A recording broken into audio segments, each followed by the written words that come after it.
Presenting from across the pond, it's the Squared Circle Relics Podcast. Hello and welcome to episode 105. It feels absolutely ages since we recorded episode 104, all of 5 seconds ago. You know what I mean? Hello, I'm your president, David Lloyd. I'm here with CMC Chris McCarthy and also Colonel Chaos, Jamie Stocker. Oh. Hello, boys. How you doing? All good. All good. Yay. All good. It's not like we've already said hello to each other 5 times tonight. So, before I crack on, I have missed a part of this, actually, and it needs to be put into the notes. Before we go on, Jamie, do you want to take us through the Patreon quickly? Yeah, as always, if you want to sign up to the Patreon, we have 3 tiers available for you. We have our free tier, gets you in the door, gets you all the bonus content on tape delay, but you have a complete library of bonus shows. If you haven't listened to any of our bonus shows or want to know more, now is the time to do it. We're not going to get rid of that. That's going to be a permanent free tier, so definitely sign up now. You'd no reason not to. But if you would like to become a supporter, we have our tier 1, £4 gets you in the door, gets you early access to all our shows as soon as we record them. So, for example, the episode we done last week, recorded on Tuesday, and then went straight out the following day. So, literally, as soon as we do the turnaround, you will get it as a paid Patreon member. And if you want to be our top tier member, it's just a little bit more a month, but you will get a bonus set of cards where we're going through hardcore moments at the moment. The next cards will be going out before the end of the month, and we are going to be introducing some additional bonus cards within that as well. And as always, we'll be finishing the set off with an auto as well next year. So definitely sign up for those.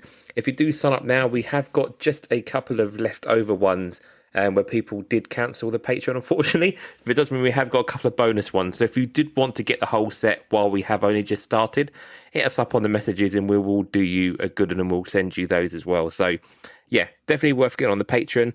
But yeah, please sign up and help support the pod, because all of the things that go towards that will pay our costs and things that we have for the podcast to bring it to you. So yeah, anyone who wants to help, please do. Thank you very much. So, you may think to yourself, why the hell are these boys doing... We just listened to a podcast a week ago from them. These boys only do podcasts bi-weekly. Not anymore, Sonny Jim. We are now doing podcast every week until we get bored of it. Or it doesn't work for us because... life, but we're going to give it a go anyway. And slight difference, we obviously have already filmed a show tonight, which is last week's show, which gave all the bits about the news and etc. So this week's show, slightly bit different. I've come up with it on the fly. 3 discussion points from the wheel we're going to do, so it may not be a massively long show. It's just an aperitif between... Keep you going. Yeah, keep you going. So I have 16 topics on a wheel. I'm going to spin it, then whatever it lands on, we're going to talk about it. Is that right with you boys? Yeah. Happy? Right. Chris, how many shuffles? Oh, let's go for 6, please. 6 shuffles. Oh, I like it. 1, 2, 3, 4, 5, 6. And the wheel is spinning. Oh, reminds me of the Wrestling Card Alliance days, this, doesn't it? Yeah. Oh, I think we're in 16. We are in 16. So it's the last one on the list. Oh. Okay, so what can be done to improve sports-related card shows to include wrestling more?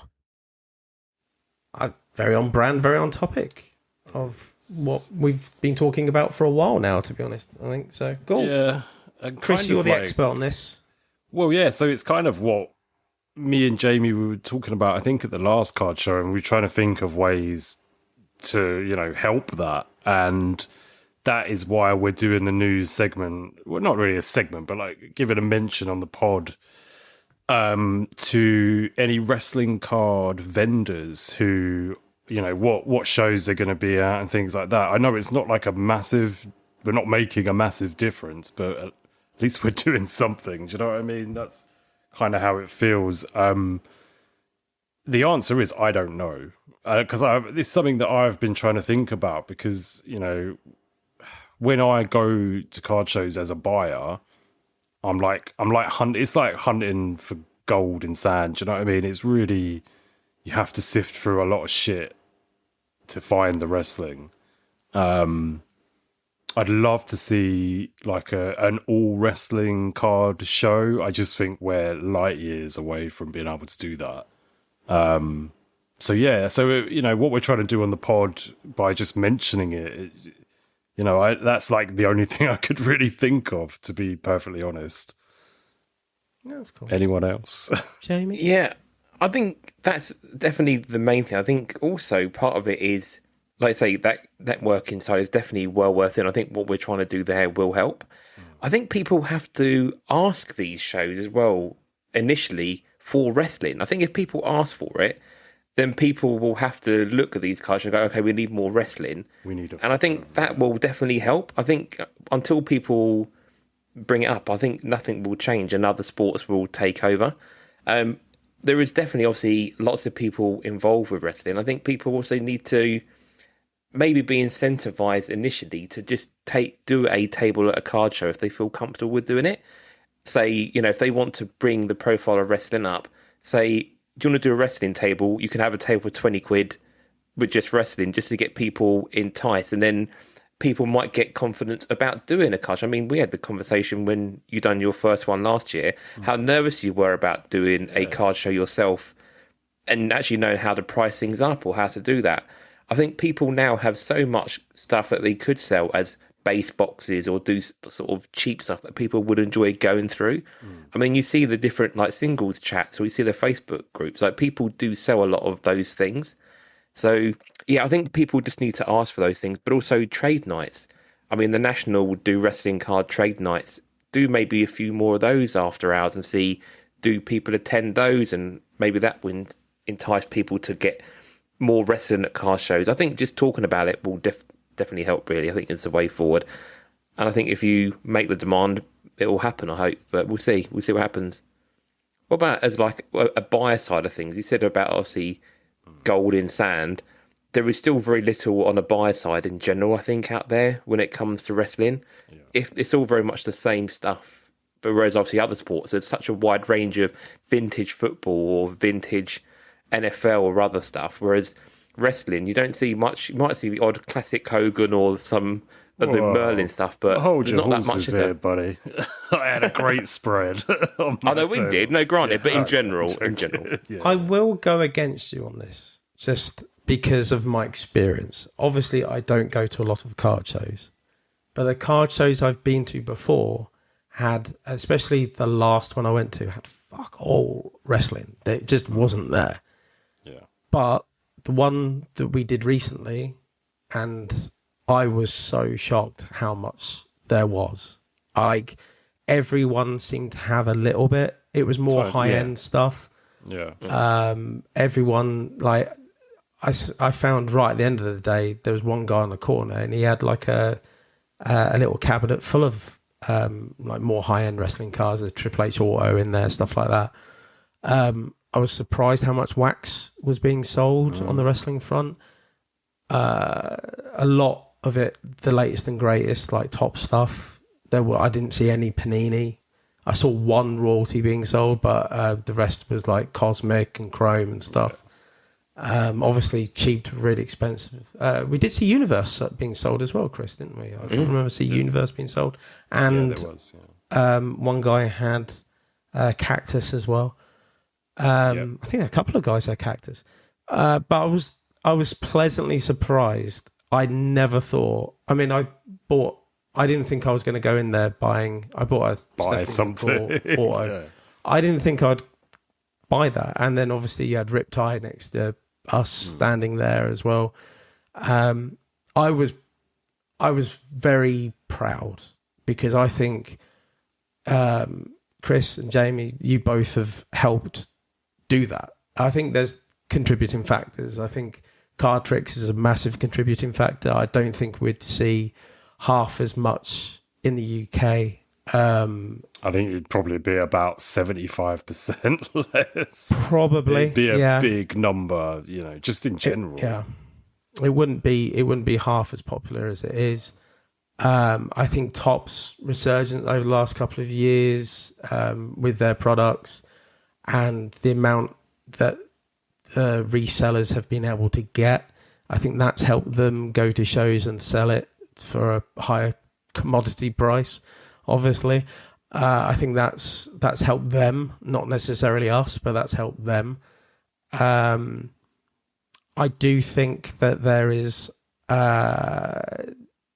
has been, from what I've seen, I know that like the week before you went to Brighton, Chris, and there was nothing there, and Jamie, and there was nothing there. Well, there was not comparable to what there was at MK anyway. No, there was one table that had a lot of Bret Hart, and it was really nice stuff. But if you didn't like Bret Hart, there wasn't much. There was a few other things, but there wasn't a lot. And then there was Riptide. I would say that was pretty much it, wasn't it, Jamie?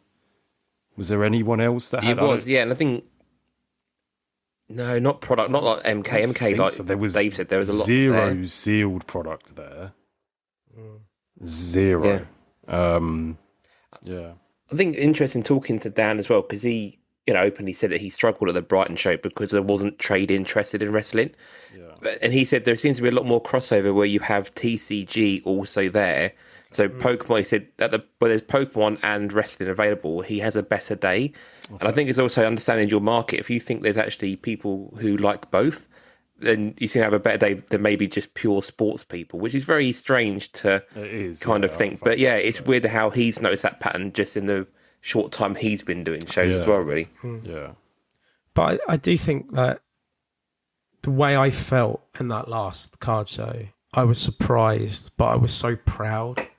Like, even this podcast being a little part of getting that hobby out there to people and, people coming up to us knowing who that we were and that was taking the cards from us and stuff like that. And or that was asking really nice. For you, Dave. But that was nice. It was lovely to see and very humbling experience. Anyone who says hello to us who wants to know about what we do or knows us, I think very amazing. But I just think I'm so proud of, like, we are a very small component of where the hobby is currently in the UK. And that's really what we try to achieve. And seeing people with bits and pieces in their cases and stuff like that, I'm like, I didn't expect to ever see this. I'm so shocked. And obviously we're a very small piece of that cog. But and it's amazing as well that, Chris and Jamie, you're more living in it than I am with regarding the selling aspect of it or the trading aspect of it. Let's call it that. And massive well done to my mate Mark as well for putting on a show like that. And great show, yeah. Being able to get, a massive variety, and it's obviously not just wrestling cards, but a massive variety of different outside of Pokemon. I didn't see one Pokemon store. It was pure sports cards this time around. No Pokemon allowed. Yeah, I mean, he has done shows before when Pokemon was there, so I am glad that it's moved away from that now. Yeah. And it's a proper sports card show. And don't get me wrong, I never think that we're going to hit any of the heights that football, American football, basketball, baseball will ever hit. Nowhere near, and I get that. But I'm just so proud of everyone in the community for taking wrestling further than it's ever done before. It's never seen this before in this country. So, well done to everyone. I know it's not going to be like that on every show, but Milton Keynes, I think, is the best for it, potentially. It's the best that I've seen, yeah. I mean, yeah. Even the XL London show, which was humongous, there wasn't as much wrestling then either. There was, 500,000 tables, whatever there was, and there wasn't a single solely wrestling table, which I found a little bit disappointing from that London show. One thing that I've always wondered about doing, or just even just as an experiment, is for the love of wrestling, because it is a convention that is this is the reason. It's a convention that is just wrestling. My issues are the way the organisers spoke to Jamie a few years ago. Then it's up north. It's also the clientele who are going there. Do they care about cards? Do you know what I mean? You're gonna. I feel like you might have a hard time justifying the prices of some cards to people. Yeah. Do you know what I mean? Because they just don't get it, or they won't get it. I think if you went up there with a load, and I think this happens with a lot of other stuff and a lot of pops and stuff. If you went up there with a load of cards of people at the show, I think you'd have no issue at all making your money back Lots on of the base table. cards and things like that. Yeah. Loads of Rob Van Dams, loads of Teddy Longs. Rhino and Rhino. Like, just get loads of those bases, but then actually you've got to buy all those base cards in the first place. How many are you going to sell on a day versus 8x10s and then or are you pops? going to be stuck with, All your stock 500 Rhino base cards, if that even exists. But I think you'd have a good day with it, and I think you would sell some of your more expensive stuff. But like I say, how many people would go? Like, who would buy? I don't think you would. And the main issue that I didn't mention, is the price of the tables. It's insane. It's like a couple of years ago when I looked, I think it was 2 years ago, I think it was 350 quid for a table. Then you add that on with hotel, travelling up to Liverpool or Manchester, or wherever it is. And it's a weekend too, isn't it? It's a weekend. Food, alcohol food, for me. It's a lot of money. Pay Dave's alcohol for it. I would be interested, because didn't Submit go up there this year? I'd be interested to see how Kevin got on and what he the thing about the difference between Submit and us is they're a lot more vintagey. They're a lot more.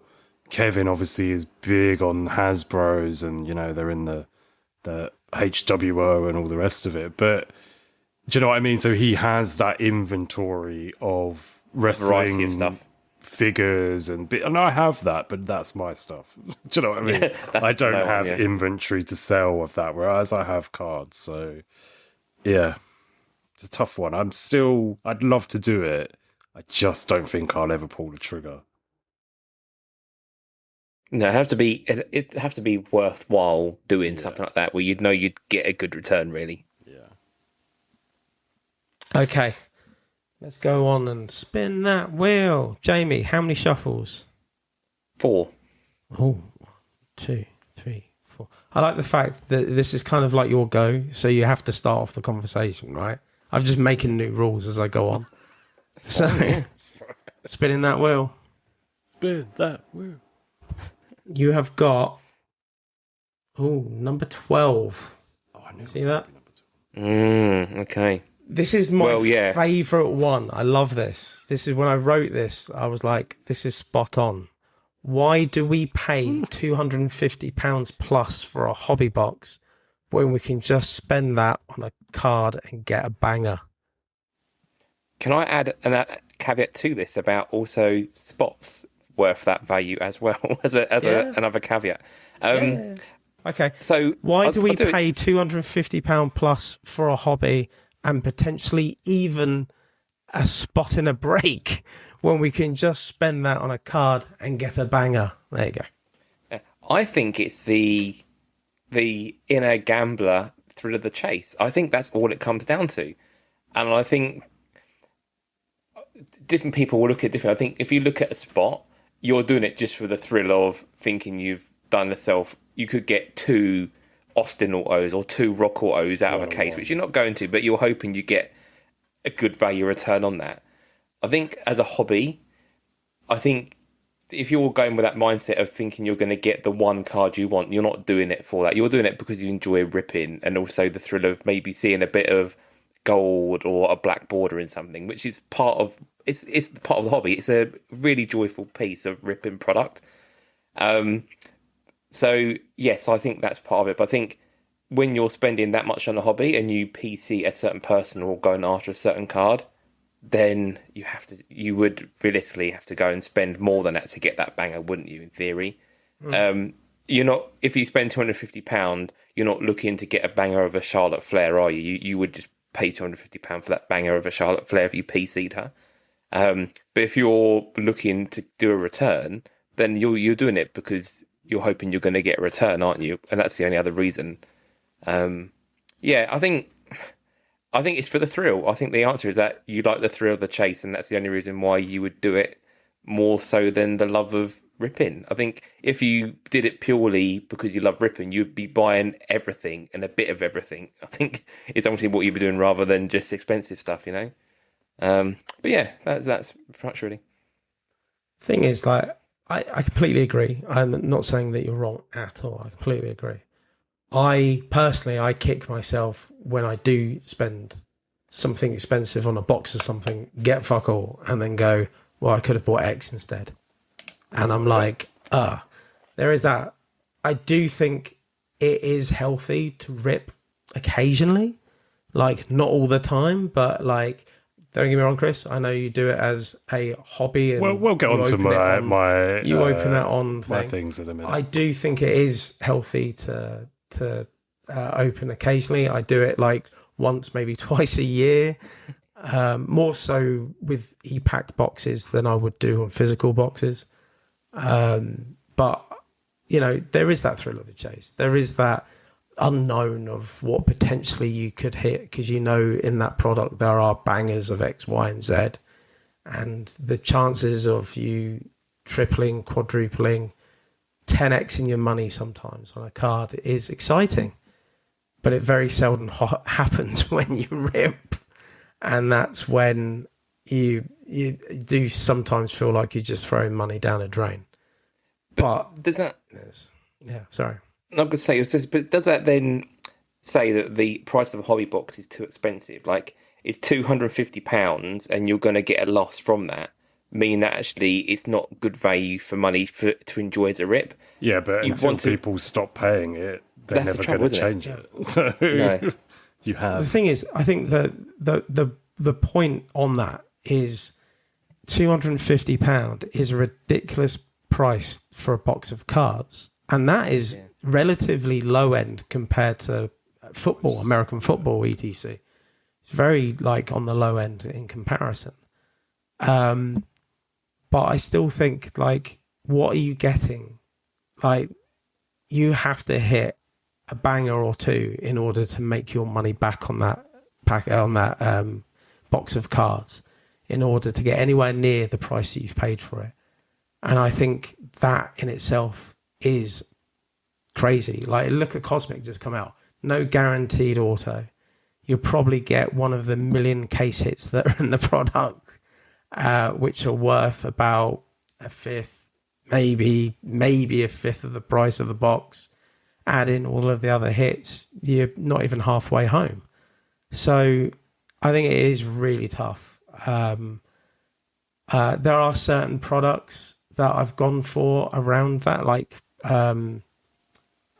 Topps Universe, for example. I did very well. I made out how much, to 3x, maybe 4x the price on that box. But I could have easily got 3-4x less on that box. It's just, it swings and roundabouts. The professional of this is probably sitting next to us, Chris. Who has you rip more than quiet. anyone here, so please. Yeah, I mean, I felt personally attacked when I saw this question. No, I'm joking. We'll all do it.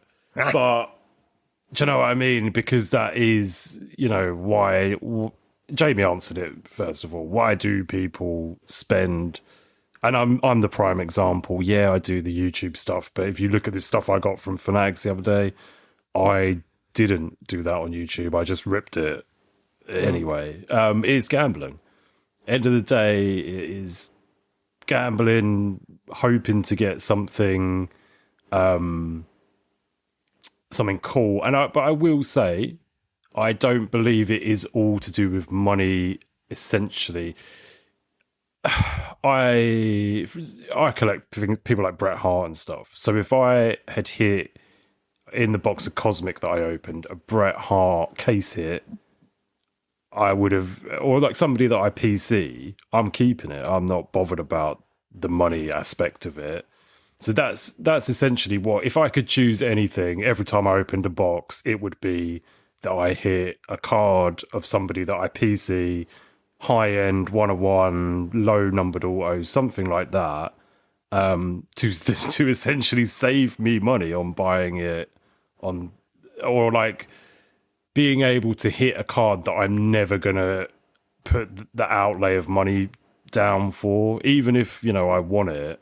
I'm never going to spend £500, £1,000 on a card. It's just not really the sort of thing that I would do. If my circumstances were different, if I didn't have kids, I might well be doing that kind of thing. But yeah, I can't really afford to do that. So yeah, gambling, the fact that you could get something else, but then the reality is, then when you open a Cactus Jack and a Cosmic and you get absolutely nothing, like value wise, money wise, I've got less than a quarter of the money that I put in. Granted, some of it was buyback credit, so it makes me feel the tiniest bit better. But at the same point, some of those buybacks I had paid out, £5-10 for, so it's still money at the end of the day. Exactly like you said, though. Like, should that box though be £250 plus? That should be a better price. Where actually, if it's a really good box, then you've done really, really well. You think, God, I've hit a really good Brett Auto in this box, and then you feel, actually, I've got good value for money. But for £250 a box, even if you hit a really good Brett, it's still £250 Brett card, isn't it? Like, then you lose the. Yeah, if but you get a really bad box, you've ruined the enjoyment of ripping, haven't you? If it's a really skunky box, whereas. It's just the you way would want to still enjoy it, don't you? I know it does, but you want to enjoy opening a box. You don't want to then be left with guilt that you spent $250 and got crap. That's it. Yeah. Whereas AEW, you get a well priced box. If it's not a good box, you think, well, I still enjoyed ripping it because you didn't spend that much on it. That's it. Yeah, definitely. Yeah, and essentially that is why I prefer Upper Deck 10 times over Topps or Panini. Yeah, I enjoy opening Upper Deck products because of that reason as well. Like, there's not as much of a downside to opening their product. There's still a downside. You could still hit a shit auto or a shit card, but I wish I opened more Panini though when we had it. You don't know what you got since gone. Yeah, I do think they were obviously when Prism hit. It was ridiculous prices, and some of it was, but that like the select were around about the 230 mark. Weren't yeah, about that, between anywhere 220, 250, that kind of. Yeah, mark. But there was some good stuff in there, and a lot better, I think, than you're getting from Topps these days. So, but even the ring sides though held value and still do now, like because they were harder to hit. Yeah, and they're nice cards to have. Selected was a great product for those couple of years we had. Rev was a well-priced product, and you had some good stuff. But even the high-end of stuff, you were getting close to the 250 onwards mark, but you were still getting a fairly good product for that price, weren't you? I think the only downside was lots of stickers.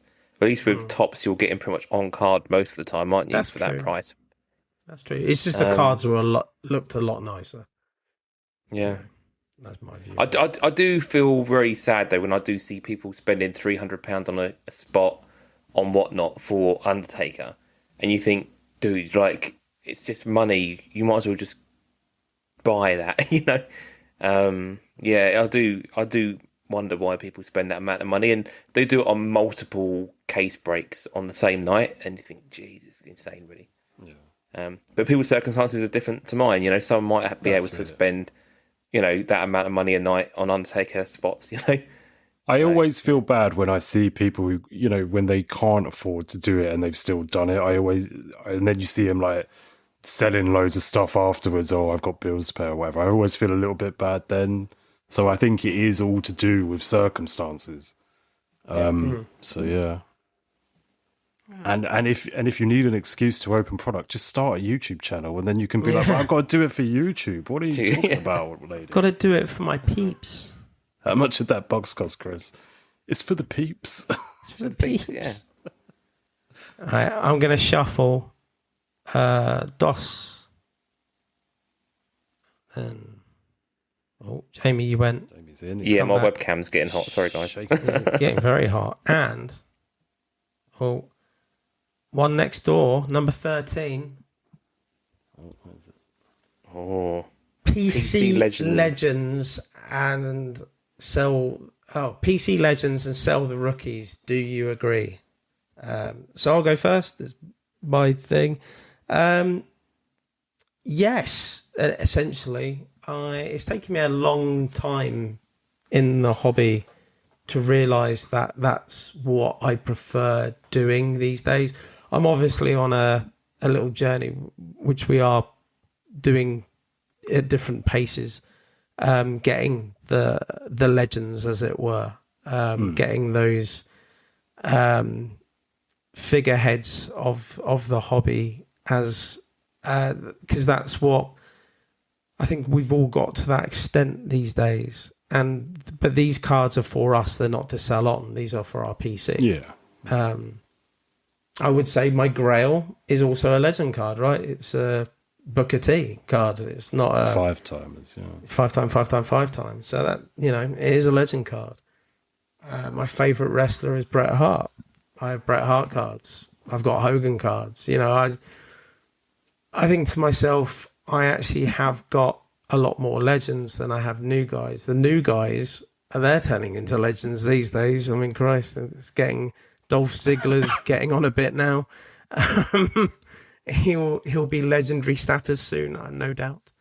But yeah, I mean, there's no one new. I did PC Bron Breaker, and I thought, well, sell him. Obafemi came out.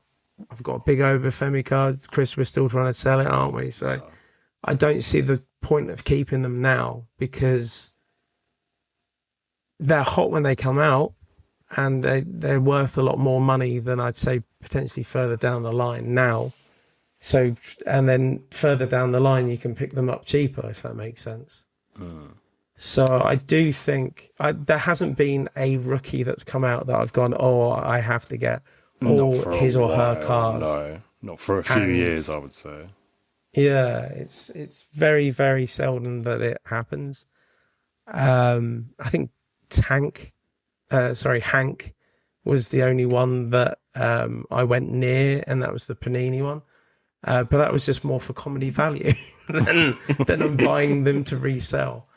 But Chris, thoughts? Well, my thoughts on this are PC wise. I PC WWE Legends, and I buy, or like I PC current AEW people. Do you know what I mean? I don't know why. I think I prefer the show that AEW puts out. I prefer their roster to a degree. I like the legendary and the main eventers in WWE, but on the whole, I prefer AEW's roster. One thing that I've started doing the last 2 years, I guess, is keeping some rookies back. So I'll sell most of the rookie stuff that I get, but I've like every base card of a rookie I'll keep one of, and then like there's been a few times Kendall Gray's one that I've got like a numbered card, and I'll just sort of stash them and just kind of not think about them and leave them to the side. Don't sell them just in case any of them do ever break out.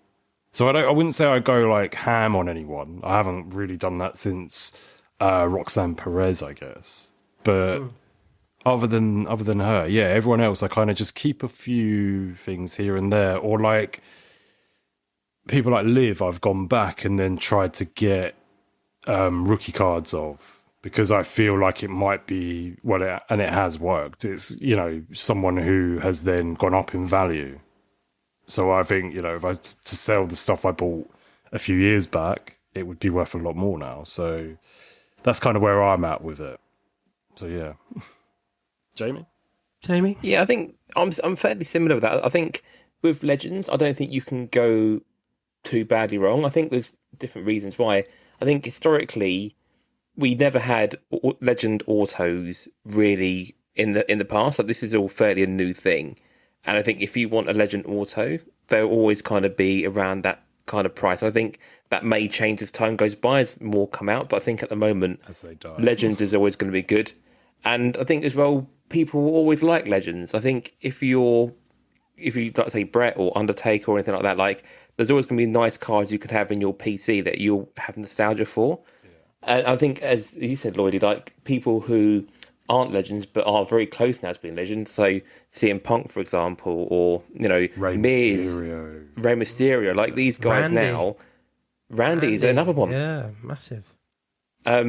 These guys, I think you should be trying to pick up now because they are the future legends, and people will start getting nostalgic for them very soon. Definitely. Whereas I feel with rookies, I think what you said there, Chris, is probably a good shout. That if you are thinking about picking up some cheap base now, hold one or two back because just in case there might be a boom for that particular person, but they might slump. I mean, how many people we seen as the next big thing and then they fall off a cliff? I don't know if it's as bad yet, but Mariah May is a very good example where her first gold card is very hot, but her stock and other stuff, she's not doing much in WWE. She's really kind of dropped off quite a lot. And Jade Cargill, again, like her first AEW card, like is really cheap at the moment, but actually 10 years time, where does she sit? Does she suddenly have a boom and people want to go back to those early cards? And I think actually it's worthwhile maybe having just one or two of those that don't cost you much now, and you just forget about them and put them in a box and see what happens with them, really. Or people have a resurgence. But I think going Harry in one person, I mean, we joke about, but Velveteen Dream, that's a prime example where people went so heavy, he's the next big thing, and then something happens, and then you've got nothing to show for it. I think really rookies are such a risky part of things at the moment. I think sell them when they're hot, but don't hold on to them hoping they'll be hot in the future because, as you said with Oba's really hot now. You would think that would sell really well now, but I feel like he's already starting to cool off to some degree. I think maybe has had ship sailed already, Look at Gabe Stevenson. His stuff went in the shitter, and then it's had resurgence back again. Yeah. It's mad, really, if you think about it. Like how up and down that rookie card has got, or his rookie year has got. It's mad, really, thinking about it. And like we've said it before, the big difference with sport and wrestling is the skill involved. Like if you're a good football player and you've got skill, you're gonna just continue to go up and up. Whereas in wrestling, it's not necessarily in your own hands.